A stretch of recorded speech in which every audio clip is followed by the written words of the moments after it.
Good morning, welcome. Thank you for being here. I'm Marnie. I'm with Signals Park and also the Home Remodeling Fair. So just a couple quick reminders. If you would please fill out a survey or evaluation afterwards. That would be really appreciated. They are right up here.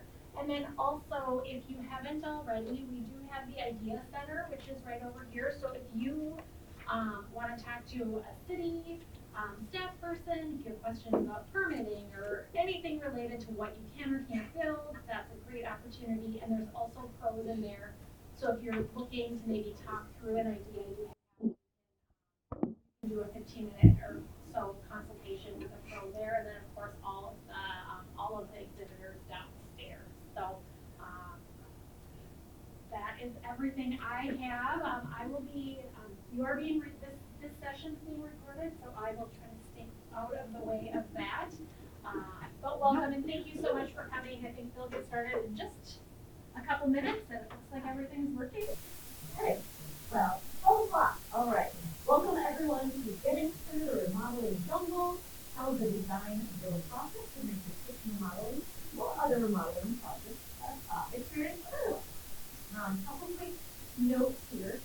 We have a kitchen case study guide available. You can scan. If you like it emailed you, you can scan here and we'll send it out to you. You can sign up via paper. And it's a case study guide we have with various projects that we've done. There's before pictures, after pictures, there's assessments, ranges, information. So feel free to sign up for that, or if you'd like to speak with somebody on our team, that's what conversation is there. And then we will leave time at the end for questions. If you do have a burning question, raise your hand, but we will. First, introducing today's speakers. We have Emma Fritz on the end. She's an interior designer and design. Oh, so let's get the microphone.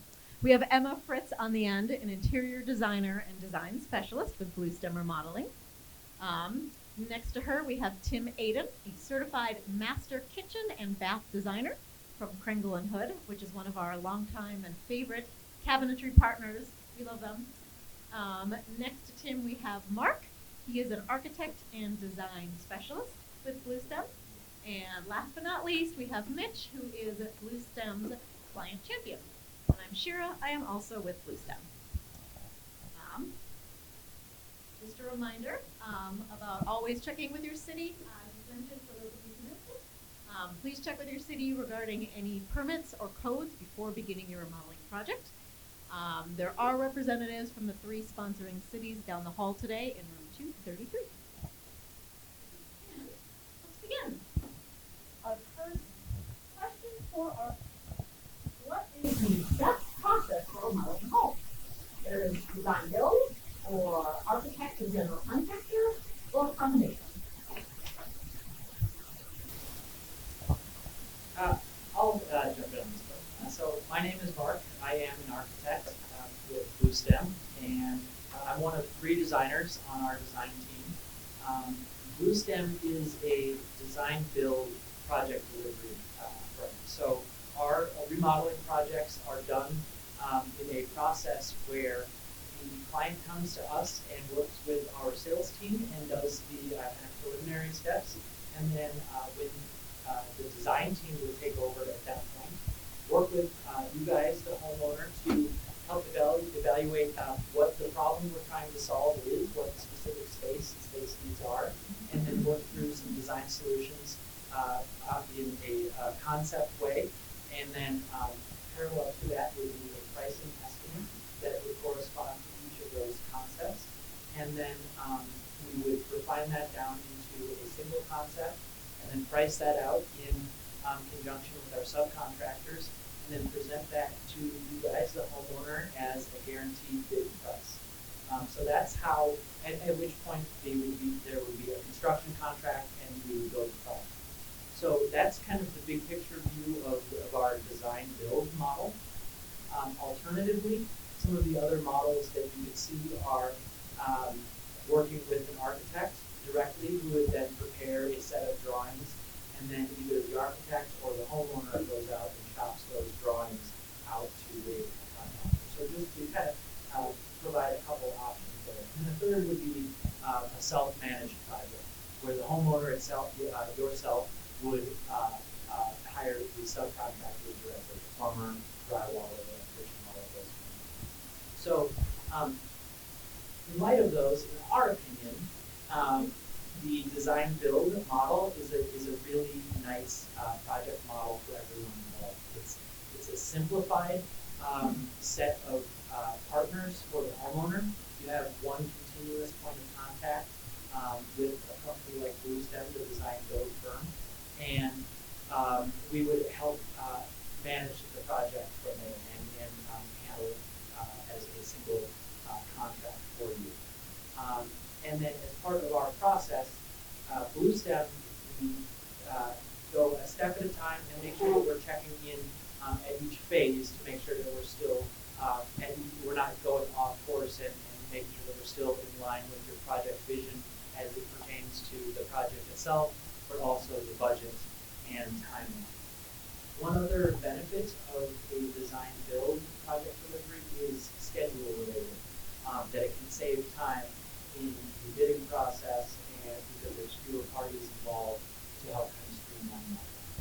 So that was kind of a larger summary on the types of ways that you could approach a project and how Bluestem goes about. I think it's great. I think I would say the only other thing I would add, if you really are looking for creative solutions, and the most important thing to you is getting the design right, that's what our team does, the creativity part. Next question. So homeowners often wonder, how can they prepare for a remodeling project? What should they do first? Say somebody says, I don't know how to make it. What is the first thing they should do? I would say the first thing you should do is talk to me.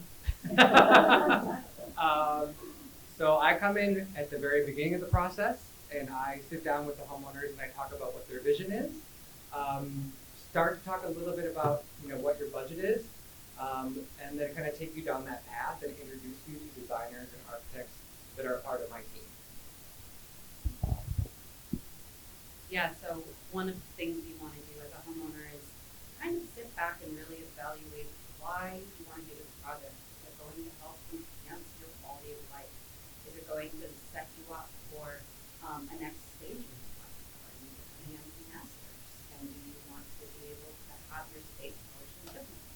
Figuring out what those really important whys are and sharing those with your designer will help us really customize the space that's going to fit your specific needs as opposed to just making it beautiful. So really finding that, even writing it down, remind yourself through the process of why are we doing this, is going to help you in your home feel however it is that you want to feel. And then of course, we do want to say it's always important to understand what your limitations are. So what your home limitations are, if you live in an older home and you don't want to lose certain aspects of it, identify those early. And then another thing would be finance. Let's get a real clear idea of what our budget is from the moment we start talking, so we can be super realistic with what our limitations are going to be financially, and kind of, design to what your budget is, not design without that in mind. And one thing that I'd add, the what and even the how are often kind of fairly straightforward, but we like to understand the why because it can help prioritize what's going on in the project, right? A lot of times in renovation projects in these existing houses that have been well lived in, right? My house, for example, needs repairs in just about every corner of the house, right? So there's inevitably some prioritization that has to happen because there's costs associated with all of them. And understanding the why, everybody's priorities are different. We've had projects done for the main driver was to host a wedding party that was done there, or in other cases it's like, hey, this bathroom flooded and we need a bathroom super badly, right? Obviously. So, but there's the amount of variables and the associated costs require some strategic thinking and planning in terms of the sequence that we do things, right? We want to make sure that in the long-term, big picture, the more immediate decisions are still made with our eyes on that long-term goal, so that we're not throwing, bad money after good or vice versa. And making sure that that all of the short-term decisions are aligned with the larger goal. Mark kind of took my thought that I was going to talk about, is prioritize, but also I always used to tell my clients to have alternatives for, everybody's got their wish list, prioritize that wish list, but then also, think of alternatives that you can settle for. A good example would be like, I want to have a sub-zero refrigerator. Maybe you have an alternative refrigerator that can be selected. I want cabinetry to the ceiling. Well, is that an absolute must, or we're just going higher than normal? So have alternates.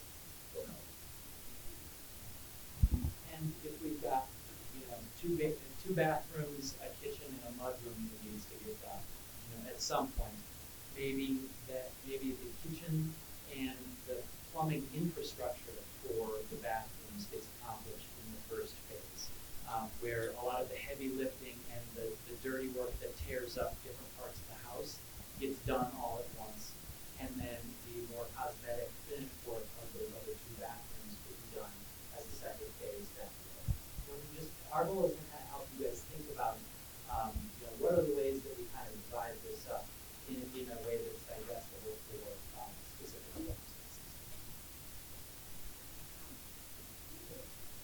Next question, the supply chain, hot topic these days. What are some of the main issues right now, and what can homeowners expect? I don't know if I'm the best person to answer this, but because I'm a cabinet person specifically, but cabinetry specifically, the supply chain issues have gotten a lot better. During COVID and all those issues, there were some suppliers to the cabinet folks, accessories, tracks, things like that. Those were the issues. Those were not coming overseas or couldn't be made and things like that. But for the most part, that has subsided, but I know that there's still some supply chain issues bringing up appliances, and I think there's still some issues there. But, So this is again where we come back to kind of figuring out what's important to you, figuring out the timeline. If we know that this project needs to move faster, we're going to offer some strategies to get that to happen. And it might again be a sacrifice of that sub-zero fridge we have, and maybe sub-zero fridge is back ordered in 30 weeks out, and we don't know in 30 weeks where they have it. Something crazy like that. Well, that's what we're here to help with those. And that's what we do throughout the entire process, is we go, okay, hey, we checked on that. It's going to be a 12-week lead time. If we order it early in our process, that won't be a problem. But it's going to be, so this is the things we like to help you out. It's a huge part of our job, making sure that things are going easier on time, and that we have possession of them before you come in, maybe before your project starts being done. We have possession of them, so that you don't run into those scheduling issues or lead time issues as much as possible. I think I hit on one of the really important factors there, and is one of the elements that is kind of an expertise that is one of the real benefits to a design build execution, and that is scheduling and ordering products such that the actual disruption of the house is minimized as much as possible. So with some of these supply chain issues, some of the biggest vendors are cabinetry and windows, some to a slightly lesser extent doors, plumbing fixtures and tile are kind of down the chain a little bit. But the longer lead time items, our goal with our delivery model is to get those products verified and ordered as quickly as possible. And then that kind of starts the clock for when those will arrive on site, and then we build the rest of the schedule around those dates. So that's really what's kind of driving the finish date, and then reverse engineered out of that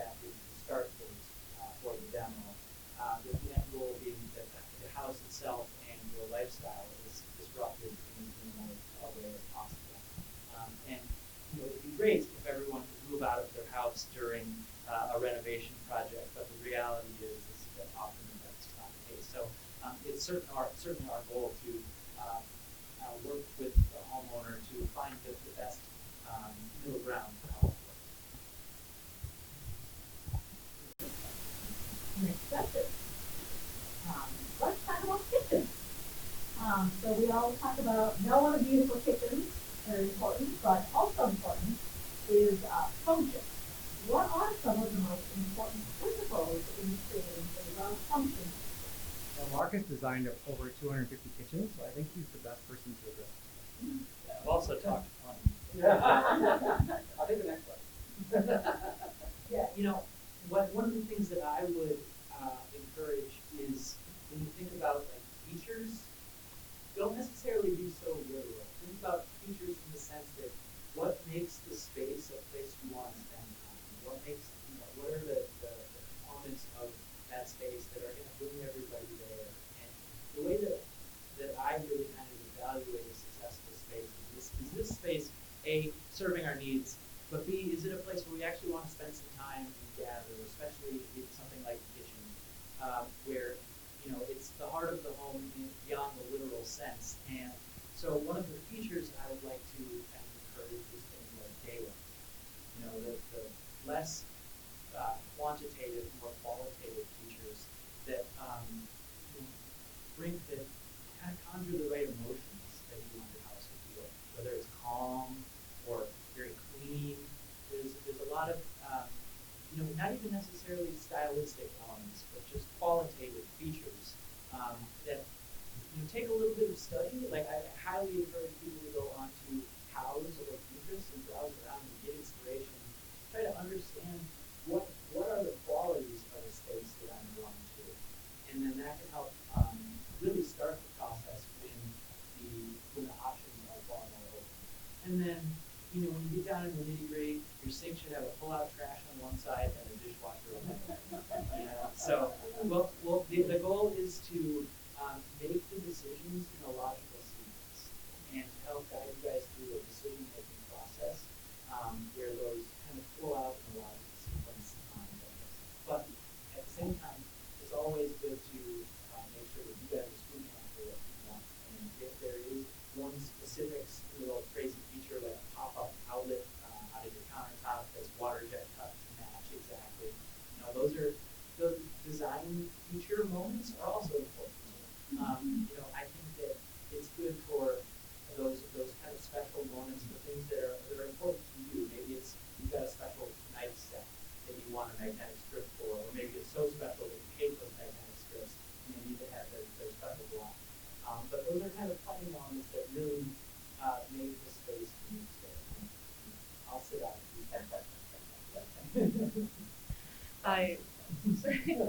So I come from a background of a different background of design, actually, with design for health and work. So it's super interesting for me in this phase of my career to be working directly with homeowners as a brand. And what I love about it is each of these spaces is critically different than the other. I've worked on so many different kitchens at this point that most of the functionality is driven by who owns the home and what are their specific needs, right? So I actually worked on a project with some chefs that didn't want a typical, you know, triangle layout for their kitchens. They're kind of breaking the mold of kitchen design. But it really functioned in a way that they wanted to function, because that's what's important. We're here to listen, we're here to evaluate that, and then we're also going to help guide you in the direction that is going to create a really functional space for you, and also meet your aesthetic and the quality of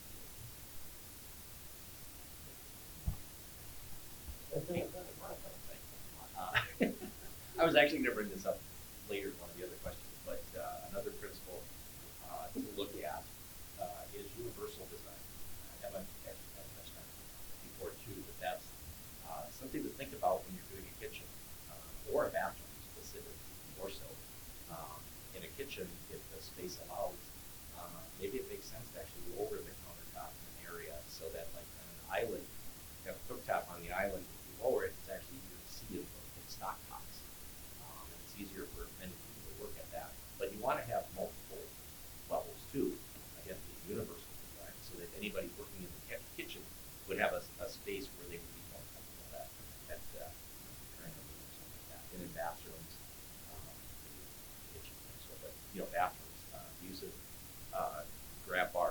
they've come a long way. They look a lot nicer than they used to. You know, they don't look like the grab bar that's probably in the bathroom here. Same with like curbless showers, walk-in showers, things like that. I had a client years ago that we did a bath before, did a curbless shower. I mean, this is it was 25 years ago, and not they weren't elderly or anything like that, but she ended up breaking her leg, and she was so grateful that we had that walk-in shower, and grab bars too. They actually put in grab bars too. So universal design.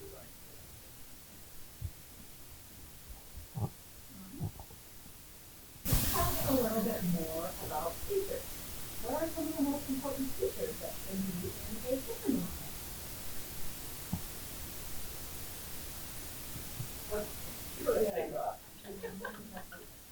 Mark knows all of the important stuff. And we talk about it all the time. Architect, you can't help it. I know.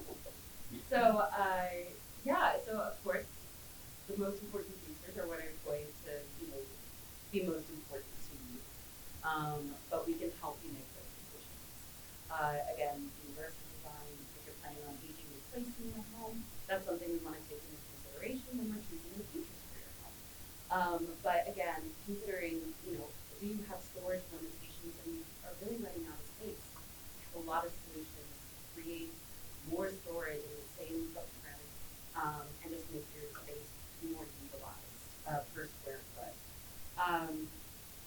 Obviously thinking about design and characteristics. If you have a home that is, older and you want to make it look like a kitchen that has been in this home forever, that's a priority to you. Those are things that we can do. If you want your home to feel more modern, if you want it to feel,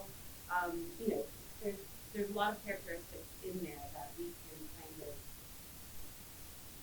incorporate into the home. And, obviously it's driven by your needs and your wants and things like that.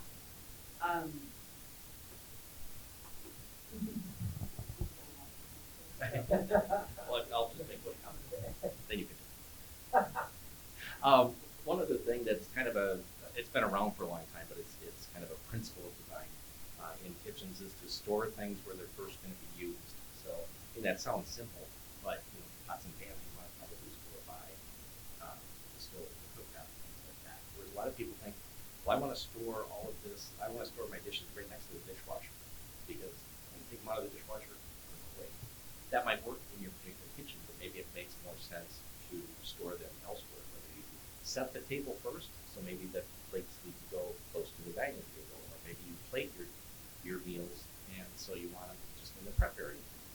So it's just something for you to think about, as far as features go. Yeah, and one of the items that I wanted to kind of reiterate about our process is that it's important for us for all of these decisions to be contextual, right? None of these decisions exist in a vacuum. I'm a resident of St. Louis Park myself. I live just over on the other side of Excelsior, and my house is 1941. It might be exactly like a dozen of you in this room. So my kitchen is 9 by 9. It did not have very many layout options, but I flipped the range in the fridge and then slid the range over about 12 inches, and it reinvented the wheel. And so, there's obviously we can't do a modern kitchen with 2 10-foot islands in every single one of these projects. But it's really pretty amazing how small incremental efficiency gains really reinvent the space. And it's not necessarily so much about functional, but about literal square footage as it is about perceived square footage. I took down I didn't expand the kitchen footprint at all, but I took down the wall between the kitchen and the dining room, and then put some insulate seating on the back side, and just that visual opening of the space makes it so much more comfortable. And similarly, there's not really any more wall space in my kitchen to add another window, but just adding a window, you do the same thing. Just give you a little bit more kind of chest space. You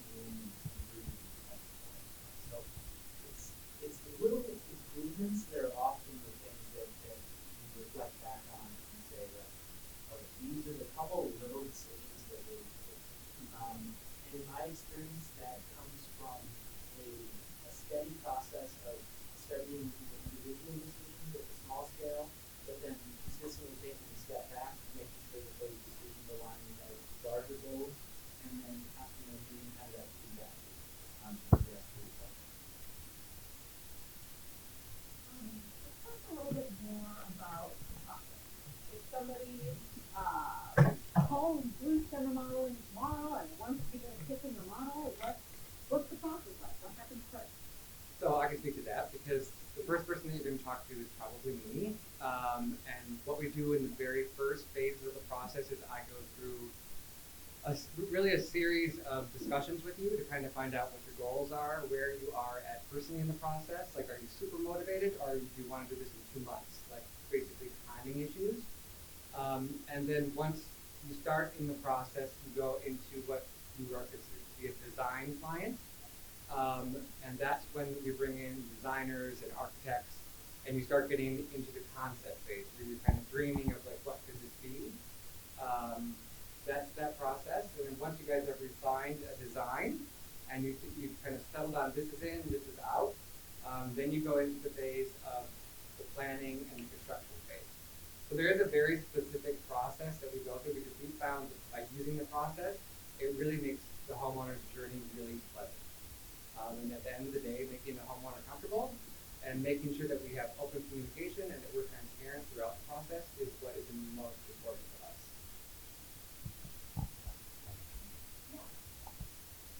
So within this process, of course, is going to be, a time where we need to really buckle down and make some selections. It's hard. There are so many options out there. Just in the world of tile alone, there are so many. Plumbing, oh my gosh, overwhelming. I don't know if any of you have walked into the showroom and gone, oh my gosh, I don't even know where to start. Well, we're here to help you. So depending on what you want to do, if you're a shopper and you want to go out and you want to look at some options and bring them back for opinions, that's absolutely wonderful. We're happy to help you with that. If you are too overwhelmed to go into the showroom and you don't want to shop at all, and you just want to say, Emma, here's what I like for you, some options, I'm here for you.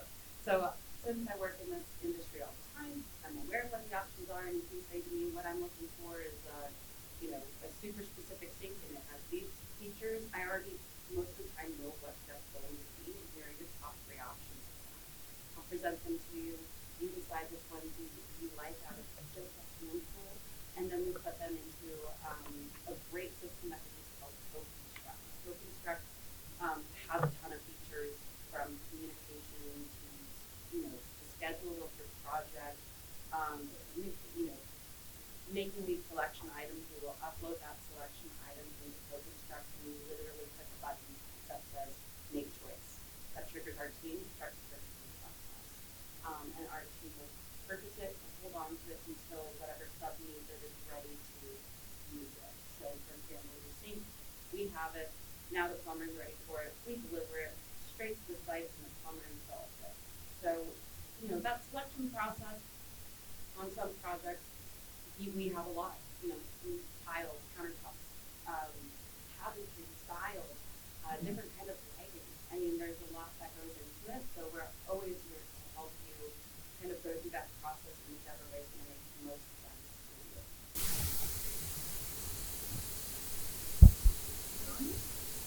Is there anything else about the entire process that you say the key thing to keep in mind for a homeowner going through a remodeling process?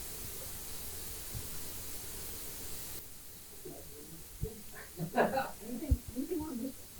I would just add to this whole topic is, from the very beginning, when we start to talk about what your vision is and what you want to happen and what you want to accomplish, I will start talking to you about realistic timelines, so that you can wrap your head around, like, how long is this going to take, from day one to the end of it.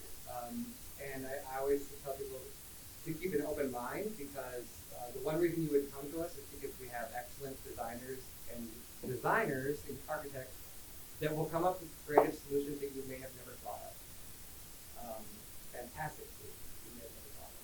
So keep an open mind and be realistic about the timeline. We talked a little bit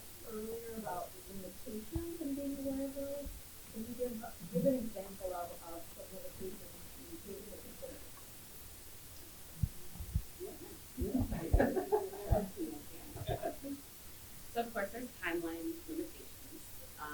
People want things done, some people want things done tomorrow, and some people don't want to start things for another 6 months. So, talking about that very beginning is super important. Each home is going to have its own limitation. So, your home may have a square footage limitation, or it may have a plumbing limitation, or any of those things. It's important to keep those things in mind and be flexible. This is a process where we don't, sometimes, it's hard to know what you're getting into until we really look into it, right? And we're here to kind of like minimize that impact. If you're in a home that was built in 1911, we're going to go ahead and assume there's some things that we need to budget into this project. We may need to update some plumbing code. That's a limitation. A lot of people don't think about that. Your plumbing may not be up to code. Maybe a DIY person can make the floor and do some things that are not up to code. So all of these are limitations to the process that we have solutions for. We've seen a lot, and we can kind of plan for those things up front so that we're not, oh my gosh, well, we opened this wall and now this, whatever. You say it, you've seen it, and we can kind of try to anticipate those things early on in the process so that none of us are shocked by like a surprise, right? Yeah, I think that, we try to approach a given problem with, the expectable space constraint, schedule, timeline constraint, a budgetary issue. But regardless of what it is, we consider it part of our responsibility to help develop a set of options or potential solutions that to be presented to help figure out what the best solution to a given project is. Because you guys may have heard you can have it fast, cheap, or good. Pick two of the three. You don't get all three. So it's about helping to understand where your priorities lie. Emma and I are co-leading this farmhouse project out in Krista right now, and it's this what day is that from? But in any case, it's got a bunch of additions and some areas that need some intensive rehabilitation that are scattered all through every corner of the house. So in this instance, we're actually starting with almost like an urban planning concept, like a master planning concept, where we created a matrix of all of the spaces that need to be addressed and assign some early preliminary costs to them, and then work with the homeowner to have to prioritize those spaces, and then use that to inform kind of a logical sequence that reflects both the prioritization of the space as well as kind of infrastructural upgrades that would allow subsequent projects to play out smoothly. So, every project is unique and has its own set of circumstances. One of our jobs is to try to ask the right questions and try to tease all of these issues to the surface. And the more we can uncover all of the real conditions that need to be addressed, the fewer surprises and the more smoothly things come together. Let's talk about cabinetry, especially since we have a cabinetry person right here. One of the first questions you hear about custom cabinetry a lot. Can you explain a little bit about what exactly that means? What is it? Sure. So a lot of people hear the word custom, and they just assume what that means. But there's lots of different types of custom cabinetry out there. It could be a small shop that builds cabinets, and they might be very good at like matching existing cabinetry or things like that. Or then you might jump up to a manufactured cabinet. I shouldn't say like go to a manufactured cabinet that's considered semi-custom, and that's where that cabinet manufacturer will modify the width, the depth, the height, the extra sharp, whatever you want. But they might have some limitations in terms of the finishes. Here we've got 75 finishes, but those are the 75 finishes we offer. Again, being a small shop, they don't have any standard finishes. They just go to Sherwin-Williams. You can get whatever you want. So semi-custom, but that might fit your budget too, to go with a semi-custom cabinet. Or then there's the full custom, and that can be, again, a shop where they'll modify anything you want and make any kind of stain or finish and stuff like that. Or it might be a manufactured cabinet that, again, can make the cabinets wider, deeper, shallower, whatever. People just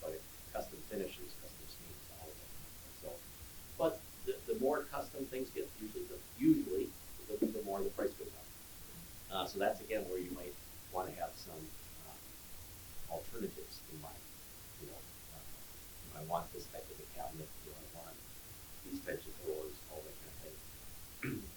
But you might have to give up something. So I guess that's what I can say. Custom to you.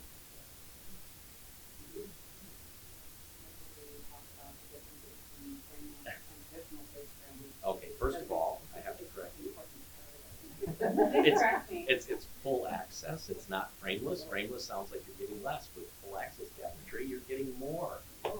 You're getting wider openings. You're getting more storage in your drawers and things like that. But full access is frameless construction.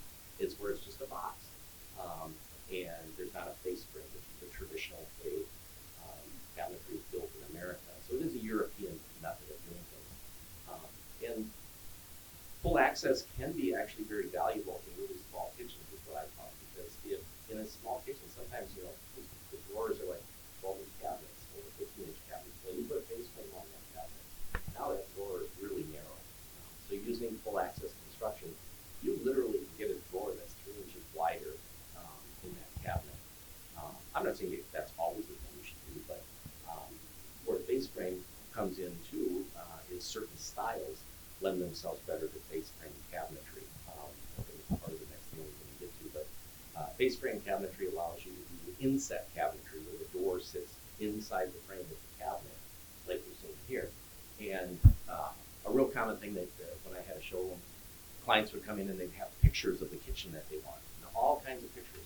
And a lot of times they couldn't even tell me what they liked, but I could look at all of the pictures at inset cabinetry. They didn't even know what inset cabinetry was, but they always liked that kind of kitchen or that kind of a style.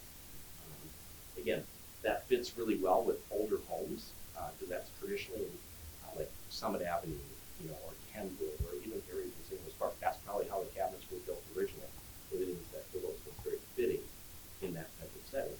But people want to change too, and you can still use face frame cabinetry and get a different look, but you can also go to the full access cabinetry and get different looks. You can still be traditional.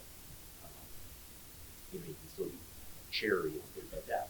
But the full access cabinetry lines, if you want to go ultra modern, you can do doors that are made out of acrylic, that type of thing. There's a new thing called thermally fused laminate. So real quick long word for, but it's a unique type of a laminate that has a grain to it. Those are getting very, very popular too. If you're looking for something more contemporary, and that usually will be out of a frameless cabinet. So. You mentioned inset. Can you explain overlay? Yeah, an overlay is going to be where you don't see any hinges.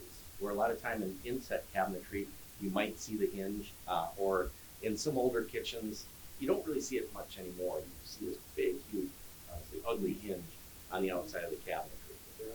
The barrel hinge or something like that, yeah. Whereas with full overlay doors, like we can see in these pictures, that cabinet might have a face frame, but you don't see any hinges, so it's a lot cleaner look.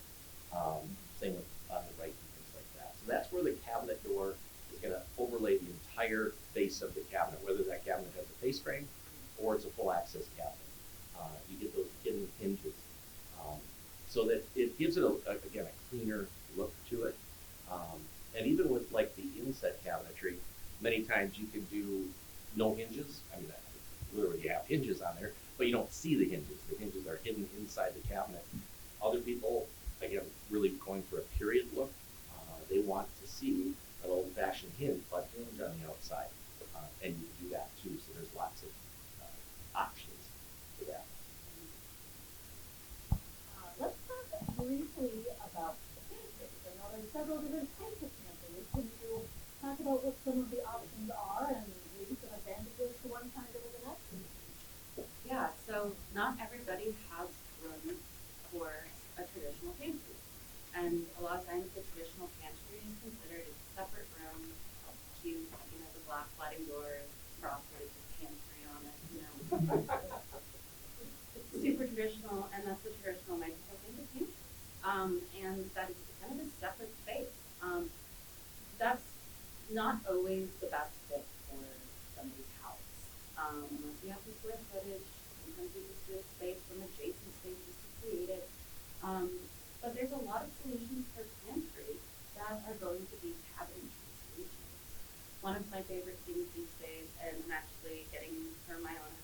I lack pantry. I live in a 1957 multi-level down in Richfield, so it's like space is limited. Got a kitchen. I do not have space for a pantry unless it's in double or the playroom for my children. So I am looking at a cabinetry solution where the front of the door looks like a cabinet, just like you're seeing here. You open it up and there's slide out drawers.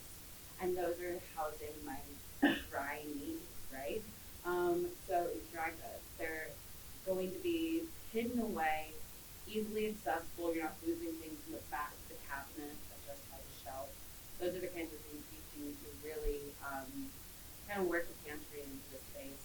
So I guess those would really be my two main kinds of pantries, like a separate room versus a in-kitchen cabinetry solution. Real quick, this picture here, I want to point it out because I thought it's really cool. Those doors actually slide back and they're out of the way, so you won't fit when you walk by.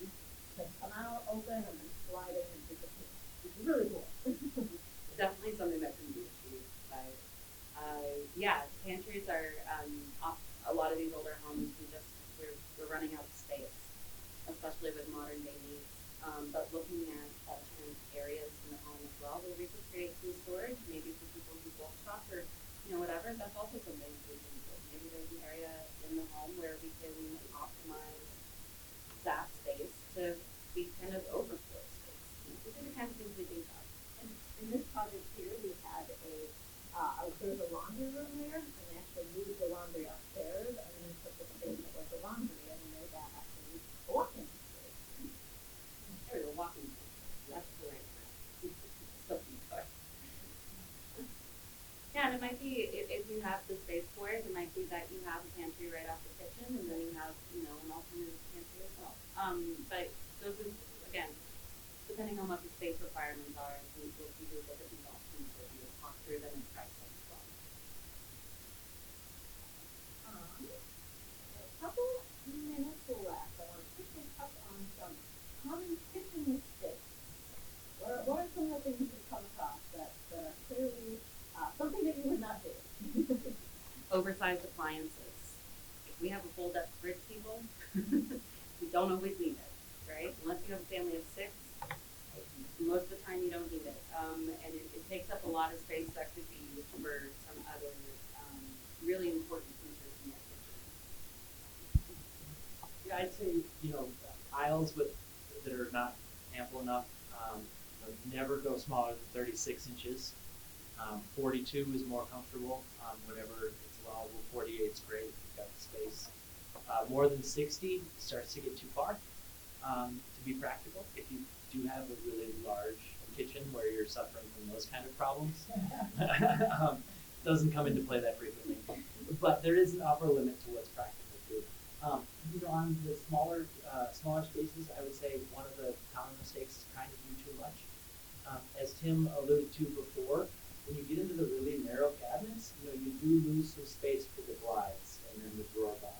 So a 12-inch drawer cabinet is only about 8.5 inches wide for the drawer box itself.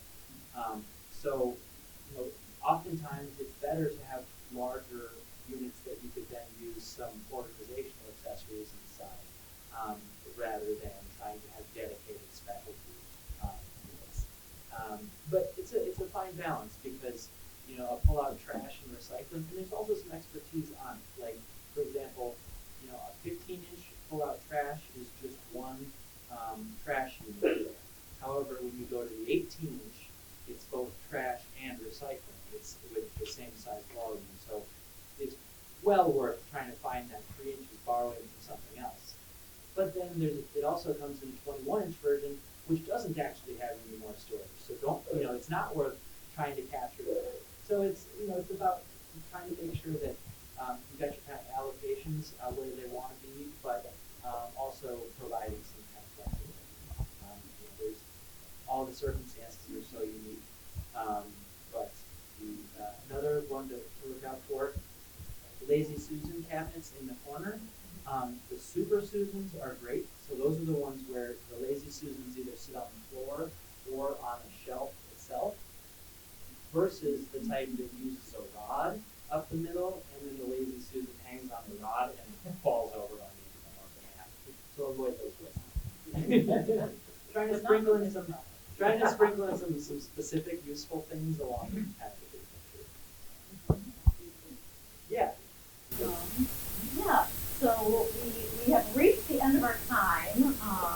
We are, so we're downstairs, we're at booth 29 and 30, and please follow us down there. We're here for several more until the end of the show, so you can follow up with questions. I know you leave to allow next people to set up, but I think we have time for one or two quick. Yeah, and I'm also going to just grab these, and I'll have them as for anybody, if you could please fill these out. And so, as they said, visit them at booth 29 and 30. 29 Yeah, and 30. we have big TVs with lots of pretty pictures. Perfect. And I'm then also, also make sure that you check out the Idea Center as well. So as you leave, make sure you grab it. And if you did want to talk to anybody at our team, actually a phone call about a specific project, you can sign up here or else downstairs. And those case studies, if you're interested, you can sign up there. We have all the stuff down at our booth, so please come on down. And with the call, round. Thank you everyone for coming.